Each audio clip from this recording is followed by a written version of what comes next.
Jade plant कहते ही हमारे सामने एक ऐसा प्लांट आता है जो कि बहुत ही स्ट्रॉन्ग होता है और बहुत ही लचीला भी होता है, क्योंकि इसको हम जैसा भी शेप देना चाहें हम दे सकते हैं। और बहुत ही कोमल होता है कि कटिंग हो जाता है और ग्रो भी हो जाता है दूसरी जगह जब हम लगाते हैं इसके कटिंग को। तो मतलब पत्तों से भी ग्रो होने वाला एक तो हो गया, दूसरा हो गया कि बहुत ज़्यादा पानी की रिक्वायरमेंट भी नहीं होती है इसे। और तीसरा हो गया कि आप आराम से इसे किसी भी शेप में, अगर कुछ आप शेप देना चाहते हैं, जैसे कुछ बनाना चाहते हैं, इसको डिज़ाइन देना चाहते हैं, तो आप दे सकते हैं। तो इस तरह से जेड प्लांट एक बहुत ही बढ़िया प्लांट है जो कि थोड़ी सी महंगी होती है, लेकिन ये हमारे पास आके काफ़ी मात्रा में मतलब बढ़ जाता है।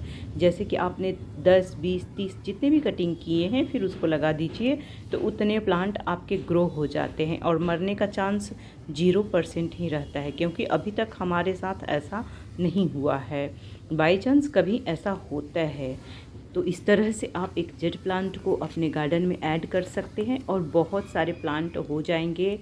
आप सेमी शेड एरिया में आराम से इसको रख सकते हैं और बहुत तेज़ धूप से थोड़ा सा बचाना है, नहीं तो धूप में भी नॉर्मल रख देते हैं, कोई दिक्कत नहीं है।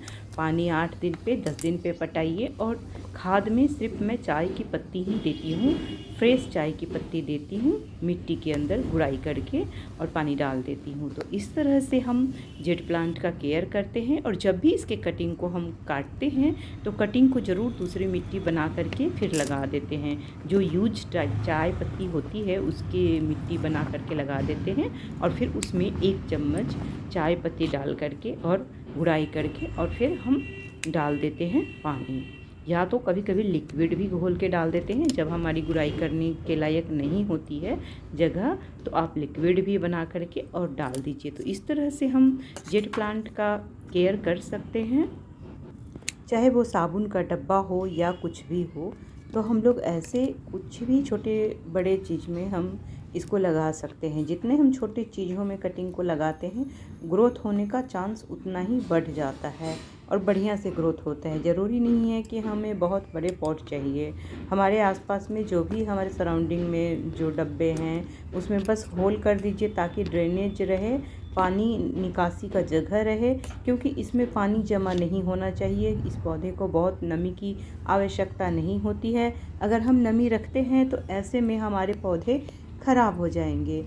तो इस बात का हम ध्यान रखेंगे तो हमारा जेड प्लांट बहुत बढ़िया से चलेगा और हमारे पास एक से अनेक हो जाएगा बहुत जल्दी। तो आप ज़रूर लगाइए जेड प्लांट। यह एक लकी प्लांट भी है। वास्तु के अनुसार इसकी दिशा दक्षिण पूर्व बताई गई है, जो कि आग्नेय कोण है, और इसी कोण में हमारा किचन है। अगर हमारे पास कहीं जगह नहीं है तो हम किचन में भी हैंग कर सकते हैं। वहाँ पे धूप अगर आती है तो उस जगह पे भी आप इस प्लांट को आराम से लगा सकते हैं। और ऐसे ही मतलब हमारे एक बहुत ही सुंदर सा हमें फील करवाने वाला एक पौधा है जो कि ग्रोथ होता रहेगा, तो वो देख करके हमें भी खुशी होती है। ऐसे इसको डोर मतलब दरवाजे पे भी हम लोग लगा सकते हैं, जो कि शुभता प्रदान करने वाली है। और गिफ्ट देने के लिए भी ये सबसे बढ़िया पौधा है, क्योंकि आप जब प्रोपोगेट करोगे तो फिर गिफ्ट दोगे, और फिर गिफ्ट दोगे, आपके पास पौधे होंगे तभी तो गिफ्ट दोगे। तो इस तरह से हम इस प्लांट को उगा सकते हैं, कटिंग से लगा सकते हैं, गिफ्ट दे सकते हैं और एक से अनेक बना सकते हैं। और इसका बहुत सारा हम तरह तरह के ट्रे गार्डन बना सकते हैं और फिर शेप भी दे सकते हैं बहुत तरह का, जैसे कि बोनसाई ट्री का। इस तरह से जेड प्लांट एक बहुत ही बढ़िया प्लांट है, जो कि आपके ये कह सकते हैं ना कि आपके मर्ज़ी के हिसाब से जो चाहेंगे वो इसको बना सकते हैं। या तो ट्रे गार्डन बना लीजिए या बोनसाई बनाने के लिए आप ट्राई करिए, सीखिए। और इस तरह से कटिंग से भी बहुत सारे प्लांट तैयार हो जाते हैं। बहुत पानी की रिक्वायरमेंट नहीं होती है, ड्रेनेज का ध्यान रखना पड़ता है। और वर्मी कंपोस्ट कभी कभी दे दिया कीजिए, जैसे कि महीने में 1 बार तो इस तरह से हम इन नन्हे से पौधे, बहुत प्यारे से पौधे जो कि बहुत बढ़ भी जाता है, और इसकी जो पत्तियां होती हैं थोड़ी मोटी मोटी सी, तो वो बहुत अच्छी लगती हैं, हमारे गार्डन में हमेशा चमकता